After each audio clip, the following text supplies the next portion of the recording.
আমরা বলেছি ইমাম সাহেব থাকবে না তো থাকবে না। মসজিদ কি আপনার বাপদাদার সম্পত্তি নাকি যেখানে যা ইচ্ছা তাই করবেন? এটা আল্লাহর ঘর, এখানে সবার সমান অধিকার আছে। চুপ, একদম চুপ। তুমি এর একটা কথা বলবে না। চুপ করবো মানে? ক্ষমতার জোরে আপনারা যা নয় তাই করছেন। এই সত্য, এই মসজিদে আর কোনো ইমাম পরিবর্তন হবে না, পরিবর্তন হবে এই মসজিদের কমিটি। সম্মানিত হাজিরিন, জুলুমকারীকে আল্লাহ তাআলা পছন্দ করেন না। যারা ক্ষমতার অপব্যবহার করে জনগণের উপরে জুলুম নির্যাতন করেছেন, আল্লাহ তাদেরকে অপমানিত লাঞ্ছিত করে দেশ থেকে বিতাড়িত করেছেন। ফেরাউন নমরুদও দুনিয়াতে এসে ক্ষমতার অপব্যবহার করে জনগণের উপরে জুলুম নির্যাতন করেছেন। হুজুর মেলাদিন পর ফেরাউন নমরুদও মন খুলে কথা নিজেদেরকে বলতে এত পারছে। ক্ষমতাধর ভালো মনে লাগছে। করতেন হুজুর যে অনেকদিন নিজেদেরকে পর এমন বিধাতা আলোচনা বলে করছেন। দাবি করতেন। আল্লাহ তাদেরকে লাঞ্ছিত অপমানিত করে দুনিয়া থেকে বিদায় করে দিয়েছেন। তাই এখনো আপনারা যারা জুলুমের সাথে জড়িয়ে আছেন ফালতু তাদেরকে বলছি, সম্প্রতি আপনারা দেখেছেন কিছু জুলুমবাজ লোক বিচারপতির আসনে বসে নিরপরাধী লোকের উপরে কিভাবে শাস্তি চাপিয়ে দিয়েছেন। আল্লাহ তাআলা তাদেরকে অপমান অপদস্থ করে কিভাবে লাঞ্ছিত করেছেন তা আপনারা দেখেছেন। জুলুমকারীরা সাবধান হন, আপনাদের পরিণতিও এরকমই হবে। আল্লাহ তাআলা মানুষকে ক্ষমতা দেন। ঠিক আলোচনা করছে। খুব সুন্দর আলোচনা করেছে, আমাদের এরম আলোচনায় শোনার দরকার। আল্লাহ তাআলা কোরআনে কথা বলেন, শুনে না। হুজুরি যার সাহস কাছ দেখেছে থেকে ইচ্ছা ক্ষমতা কেড়ে নেন, আমাদের প্রিয় অভিভাবকের যাকে নিয়ে ইচ্ছা এসব তাকে কথাবার্তা বলছে। পরাক্রমশালী করেন, কিন্তু আল্লাহ ঠিক আছে, নিশ্চয়ই দেখছি। তিনি সর্ববিষয়ে শক্তিমান। এ থেকে আমাদের শিক্ষা গ্রহণ করা উচিত, ক্ষমতা চিরস্থায়ী নয়। সম্মানিত উপস্থিতি, আপনাদের সকলের অবগতির জন্য জানাচ্ছি যে আজকের জুম্মা নামাজের পর থেকে এই ইমামকে আমাদের মসজিদ থেকে অব্যাহতি দিচ্ছি। সভাপতি সাহেব, আমার একটা কথা আছে, আপনার ইচ্ছা মতো ইমাম তাড়িয়ে দেন, আবার ইচ্ছা মতো ইমাম নিয়ে আসেন। আপনি এই 3 মাসে 4টা ইমাম পাল্টাইলেন, এতে ইমামের অসম্মান করা হচ্ছে, আমাদের এলাকার বদনাম হচ্ছে। ঠিক ঠিক। ইমাম সাহেব যদি অন্যায় অপরাধমূলক কথাবার্তা বলে তাহলে তো তাকে তাড়িয়ে দেবই, এটা আমার কর্তব্যের মধ্যে পড়ে। ইমাম সাহেব অন্যায় করে না, অন্যায় করে অন্য লোক। এই কথা যখন ইমাম সাহেব তুলে ধরে তখন ইমাম সাহেবকে অপরাধী বানিয়ে তাড়িয়ে দেওয়া হয়। এই, তুমি কি বলতে চাচ্ছ? বলতে চাচ্ছি, আমাদের এই ইমাম সাহেবের অপরাধটা কি? তার অপরাধ হচ্ছে সে আমাদের কথা মতো চলে না, সে মসজিদের রাজনীতি নিয়ে আলাপ করে।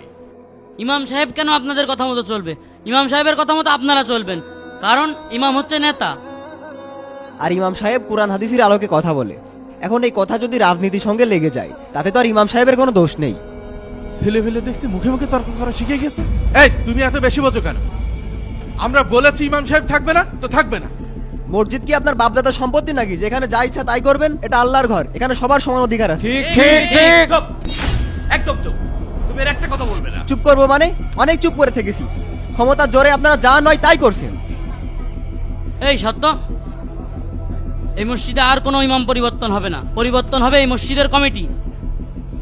এই আপনারা সবাই বলেন, ইমাম পরিবর্তন চান নাকি কমিটি পরিবর্তন চান? কমিটি। আল্লাহু আকবার। ভাই ভাব ভালো না, চলেন ওইদিক দাঁড়াই। ইমাম আর কয়টা পাল্টাবো বলেন? যেটাই পাল্টাই ও এসে নিয়ে সেই 2 দিন পরে রাজনীতি নিয়ে আলাপ করে। ঠিকই বলেছেন, ওই ঘুরিয়ে ফিরিয়ে আমাদের পিছনে কাটি করে। ডাক দেন ইমাম সাহেবের। এই ইমাম সাহেব, এই এদিকে আসেন। জি বলুন।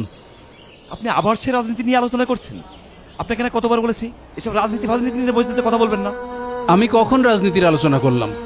আপনার সাহস কিভাবে হলো একজন সম্মানিত বিচারপতিকে নিয়ে সমালোচনা করার? আমি তো মিথ্যা কিছু বলিনি। তারা যে অন্যায় অপরাধগুলো করেছে, জুলুম করেছে, সেই কথাই তুলে ধরেছি মানুষকে বোঝানোর জন্যে। আরে আপনার লেখা থামান। আপনাকে কতবার বলেছি রাজনীতি নিয়ে আলাপ করবেন না, আপনি আমাদের কোনো কথাই শুনছেন না। আপনি কাকে ধমক দিচ্ছেন? আমি কি আপনার গোলাম নাকি?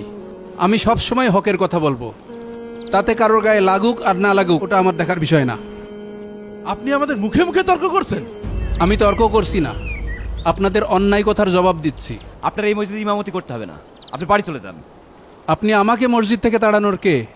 কোন অপরাধে আপনি আমাকে মসজিদ থেকে বের করে দিচ্ছেন?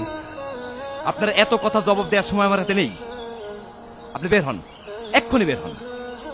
এই মহল্লায় কি আপনারা দুইজনই আছেন নাকি আরো লোক আছে? মসজিদের মুসল্লিরা যদি আমাকে ইমামতির দায়িত্বে না দেখতে চাই আমি চলে যাব। এই আপনার কথা কানে যাচ্ছে না? আমরা বলেছি আপনাকে চলে যেতে, তারপরও আপনি কথা বাঁচাচ্ছেন। আজকের মধ্যে যদি আপনি মসজিদ থেকে না যান আপনাকে আমি দেখে নেব। এই চলেন।